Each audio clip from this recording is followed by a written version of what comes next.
La ley que esclaviza a la mujer y la priva de instrucción os oprime también a vosotros, hombres proletarios. Flora Tristán.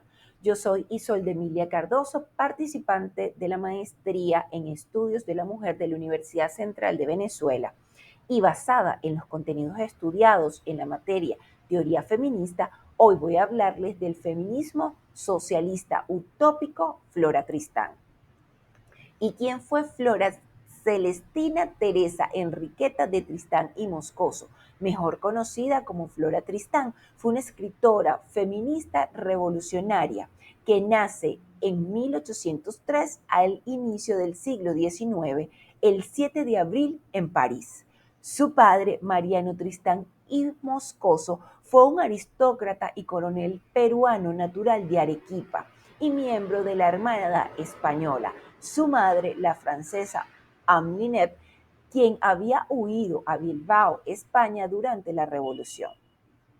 Se dice que Flora tuvo una primera infancia de lujo y que su casa era frecuentada por personalidades como Simón Bolívar, el filósofo y escritor Simón Rodríguez y el naturalista Emile Bonpland. Esta situación de bondad económica y social se truncó con la muerte de su padre en 1808, cuando Flora apenas contaba con 5 años. Y aunque sus padres se habían casado legítimamente por la Iglesia, el Estado francés revolucionario no reconoció el matrimonio. Por lo tanto, los bienes y derechos de la viuda y de sus hijos le fueron negados, dejando a la familia en la pobreza. A los 16 años comenzó a trabajar como obrera colorista en una litografía y con 17 años contrae matrimonio forzado con André-François Jassin, dueño del taller donde ella trabajaba. En los 4 años siguientes tuvieron 3 hijos. Uno muere muy pequeño, el otro recibe el nombre de Ernesto y la tercera, nacida en 1825, fue Alina, quien más tarde se convertiría en la madre del pintor postimpresionista Paul Gauguin. Este matrimonio de conveniencia se disolvió a causa de los celos y los malos tratos dados por el esposo. A los 22 años, Flora decide huir de su hogar, llevándose a sus hijos. Su doble condición de hija natural y de esposa separada la reduce a la marginal condición de paria, como le gustaba denominarse. Chazán la persiguió incansablemente. Finalmente, y luego de 12 años, lograron un acuerdo judicial por la custodia de sus hijos, en la cual él se quedaría con la custodia de su hijo varón y ella con la custodia de la niña. Flora, desconfiando, se marchó de París, desconfiando de su marido, se marcha de París y así comienza su vida errante junto a su hija Alina. Gracias a la intervención del capitán Champollion en 1829, pudo enviar una carta a su tío Juan Pío Tristán y Moscoso, que vivía en Perú, quien durante 5 años le envió dinero para ayudarla. Gracias a un pariente cercano de los Tristán, Flora viaja a Perú en 1833, dispuesta a cobrar su herencia y a recuperar su lugar en la sociedad. Y aunque fue recibida en la casa señorial de la familia y disfrutó de una vida supremamente cómoda durante los 8 meses que estuvo en Perú, su tío se negó a darle su herencia al no haber ningún documento que la acreditara como hija legítima de su hermano Mariano. Únicamente accedió a pasarle una pensión mensual. En 1835 publica su primer artículo, La situación de las mujeres extranjeras pobres en Francia, tomando como punto de partida su propia experiencia y denunciando cómo las ciudades ofrecían envilecimiento a las mujeres que solas habían huido de destinos y matrimonios desgraciados. Así propuso organizaciones para socorrerlas y pinceló sus primeros objetivos medulares. Las mujeres serán las encargadas de llevar la paz y el amor a la sociedad. Flora también escribió un diario de su viaje acerca de su experiencia en Perú y este fue publicado en 1838 con el título de Peregrinaciones de una paria. En Francia, ya separada y con la custodia de sus hijos, Andrés Chazal intenta asesinarla en septiembre de 1838, disparándole en la calle y dejándola malherida. Chazal fue condenado a 20 años de trabajo forzado. Flora publicó en 1840 un coherente programa socialista llamado La Unión Obrera, siendo su documento más importante y el cual esbozaré más adelante. Muere en Bordeaux el 14 de noviembre de 1844, víctima del tifus, 6 meses después de haber iniciado su tour para dar a conocer la Unión Obrera. Sin duda alguna, la obra más emblemática de Flora Tristán es el programa socialista La Unión Obrera. En este documento plasma la necesidad que tienen los obreros de organizarse y aboga por la unidad universal. Habla de que la emancipación de los trabajadores debía ir unida a la emancipación de la mujer.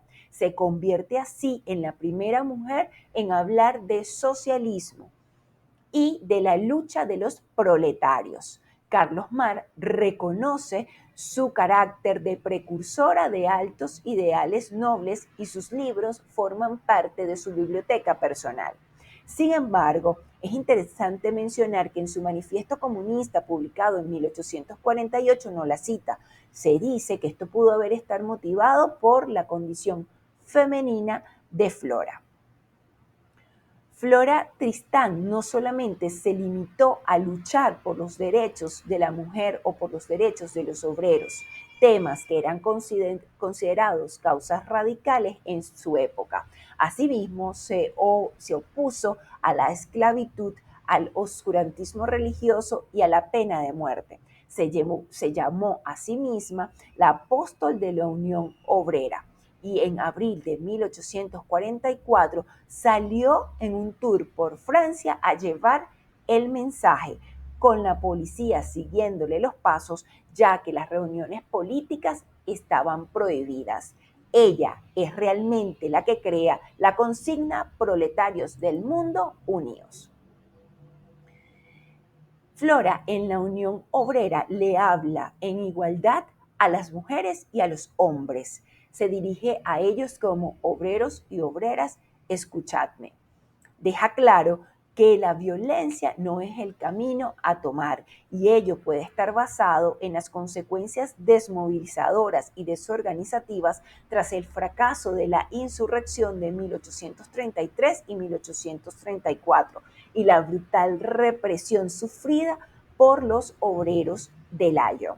No tenéis más que una posibilidad de acción legal, legítima, confesable frente a Dios y a los hombres, la unión universal de los obreros y las obreras.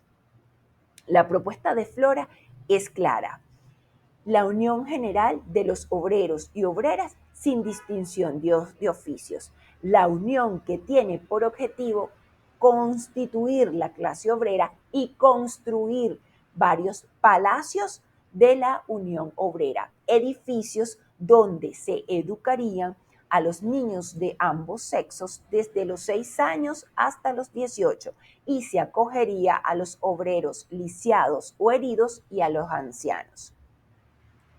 Flora esboza cifras donde indica que en Francia hay alrededor de 7 millones de obreros. Si estos obreros se unen en pensamiento y acción por una obra en común y en beneficio de todos, aportan 2 francos al año a esta causa, al cabo de un año, la Unión Obrera contará con una enorme suma de 14 millones de francos. Ella se hace preguntas y se responde con gran elocuencia. Unirse para la realización de una obra no es lo mismo que asociarse. No necesitan conocerse ni tener los mismos intereses ni opiniones. Solamente basta con saber que este aporte contribuirá con la Unión Obrera. Continúa animándolos a evaluar el aporte que realice cada una en sus pequeñas asociaciones particulares según su oficio o lo que destinan para los vicios habituales como el café, el tabaco, el aguardiente, entre otros.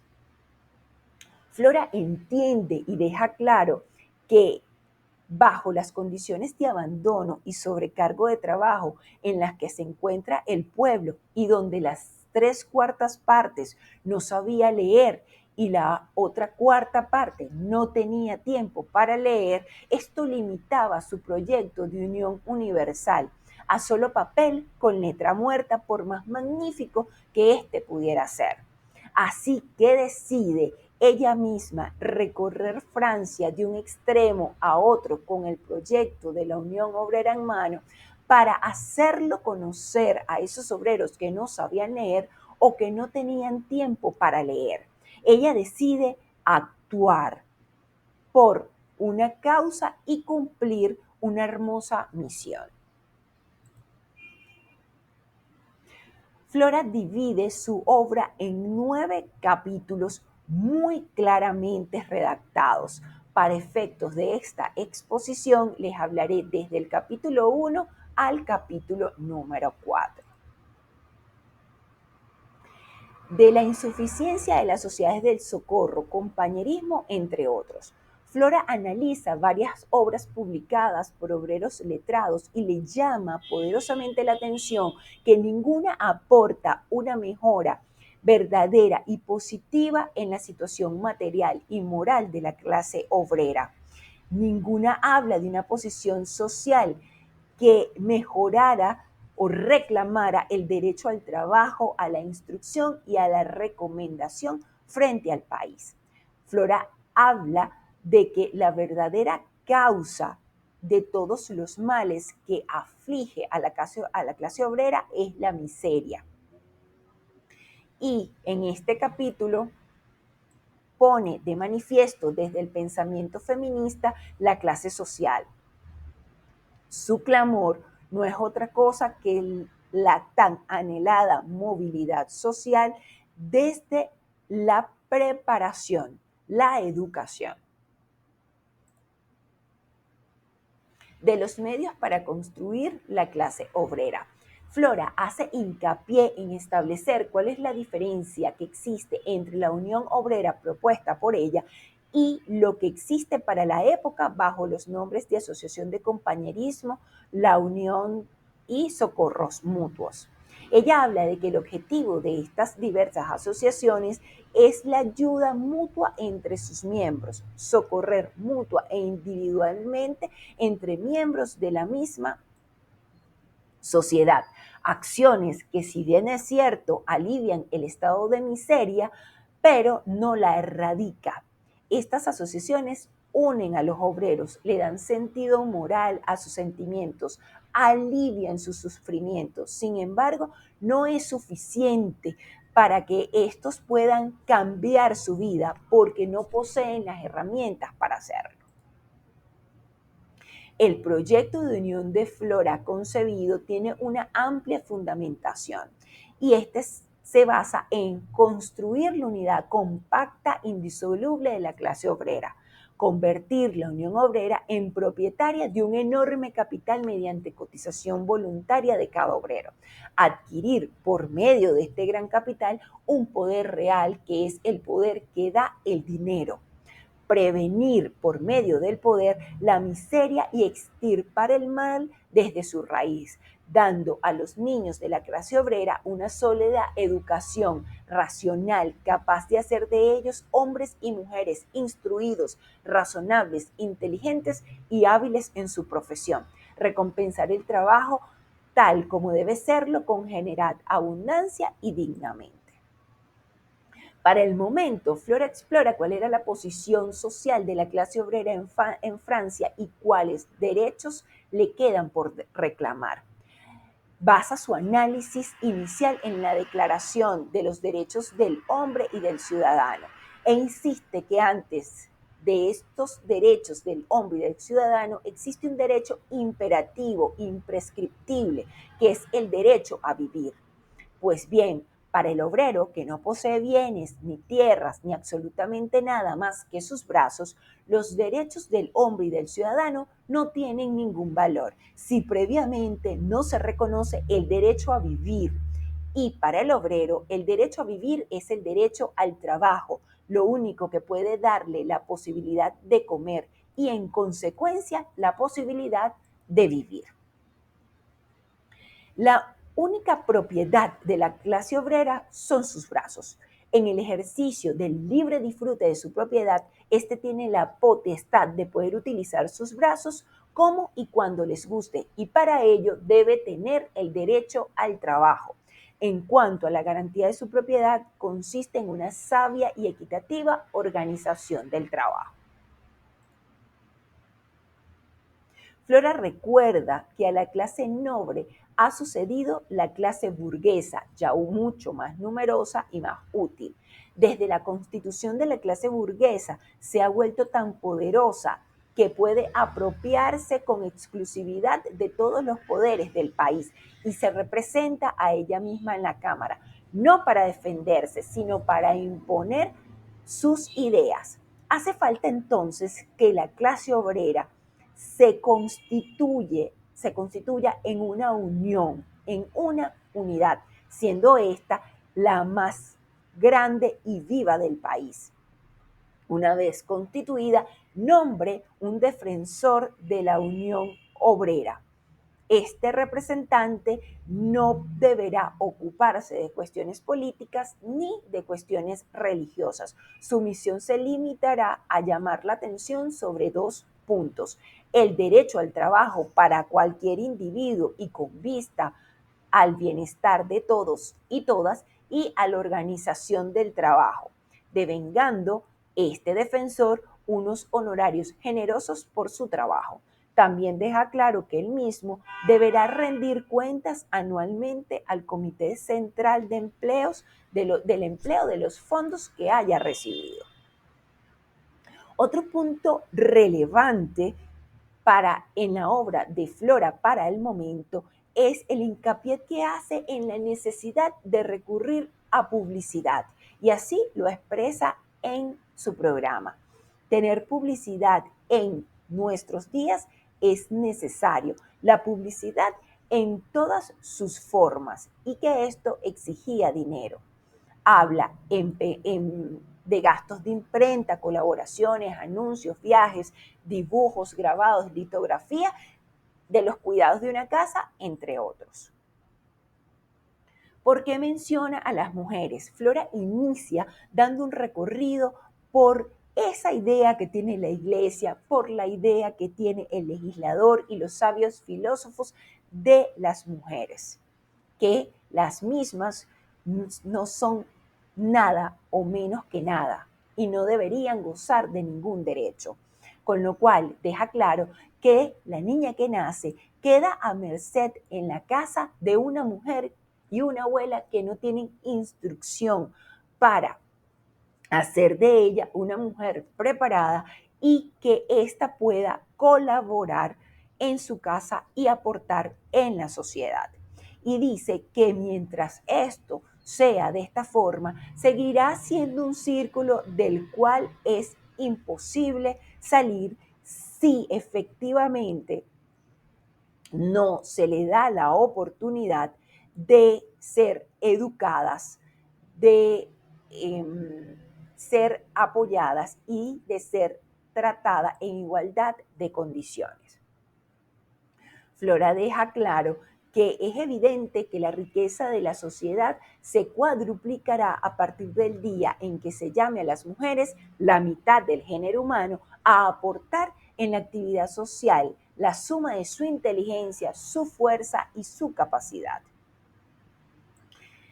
Esto resulta de mayor importancia desde el punto de vista de la mejora intelectual, moral y material de la clase obrera, que las mujeres del pueblo reciban desde su infancia una educación racional, sólida, apta para desarrollar todas las buenas inclinaciones que hay en ellas, con el fin de que puedan convertirse en obreras hábiles en su oficio en buenas madres de familia y capaces de educar y guiar bien a sus hijos. Flora resume todos los males de la clase obrera en dos palabras: miseria e ignorancia, ignorancia y miseria.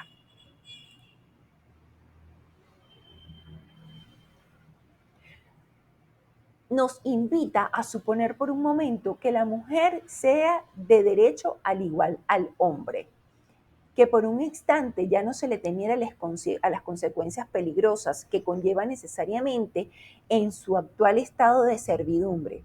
El desarrollo moral y físico de las facultades de la mujer se lo instruiría con mucho cuidado y con el fin de sacar el mejor partido posible de su inteligencia y de su trabajo. También los hombres ganarían madres y esposas obreras hábiles, ganando buenos jornales, instruidas, bien educadas y capaces de ayudarlos a ellos y de criar mucho mejor a sus hijos. Flora los insta a reclamar justicia, no solamente para ellos, no solamente para los hombres, sino también por abogar y reconocer un derecho igual en la mujer, que todos los beneficios de la unión universal de los obreros sean también para los obreros y que quede muy claro, inscrito en los palacios, que la Unión Obrera recibirá allí educación intelectual y profesional en igual número para los muchachos como para las muchachas. En el capítulo 4, Flora hace un plan detallado y muy bien concebido sobre la unión universal de los obreros y de las obreras. Allí expondrá las bases que podrán servir de cimiento a la organización de la Unión Obrera. Para los efectos de esta exposición, solo nos vamos a pasear por cómo debe proceder los obreros a construir la Unión Obrera, cómo debe proceder desde el punto de vista material la Unión Obrera y desde el punto de vista intelectual. Algunos puntos en cómo deben proceder los obreros para constituir la Unión Obrera se consiguen que deben formar uno o varios comités, ella lo deja muy claro, y que deben estar compuestos por hombres y por mujeres. Estos comités no podrán recibir ninguna cotización provisionalmente. Su función se limitará a inscribir a los interesados. Mientras se organizan, solo deberán llevar un libro con los nombres, apellidos y los aportes, dirección, profesión y aportes de los interesados en participar en la Unión Obrera. Para tener derecho a inscribirse en el libro será necesario demostrar que efectivamente es un obrero u obrera. Y los comités conformados elegirán en su seno un comité central para toda Francia con sede en París o Lyon. ¿Cómo debe proceder desde el punto de vista material la Unión Obrera? El primer acto del comité central debe ser dar órdenes a todos los comités correspondientes de cómo se remitir a los notarios o banqueros designados, uno por distrito, los grandes libros de registros en los que habrán escrito los nombres y las cotizaciones para que los miembros de la Unión Obrera puedan ir a donar sus aportes en manos seguras. Habla de la contabilidad, habla de que el comité buscará 4 personas, hombres o mujeres, que ofrezcan garantías y que además estén capacitados para hablar de la Unión Obrera en toda Francia.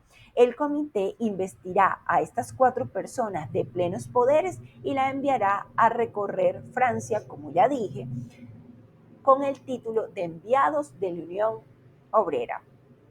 En los bases, en el tercer punto, que es desde el punto de vista intelectual, la Unión comenzará por hacerse respetar ante el país. Tan pronto como haya sido constituida materialmente, deberá proceder al nombramiento de su defensor. El comité central deberá hacer un llamamiento al rey de los franceses a los miembros del clero católico, a la nobleza, a los amos de las fábricas, a los financieros, a los propietarios y a los burgueses. Ella deja un claro esbozo de cómo deben ser estos llamamientos, de cómo se debe realizar. Esto, sin embargo, puede ser modificado por el comité central. Estos llamamientos tienen dos finalidades: hacer llegar sumas de dinero a la caja obrera por donaciones voluntarias, que serían la expresión de gratitud de las clases llamadas superiores hacia la clase obrera, o la negativa a estos donativos harían conocer cuáles son las clases que no simpatizan con la Unión Obrera o que desaprueban su constitución. Hay alguien todavía más oprimido que el obrero, y es la mujer del obrero. Hasta luego, muchas gracias.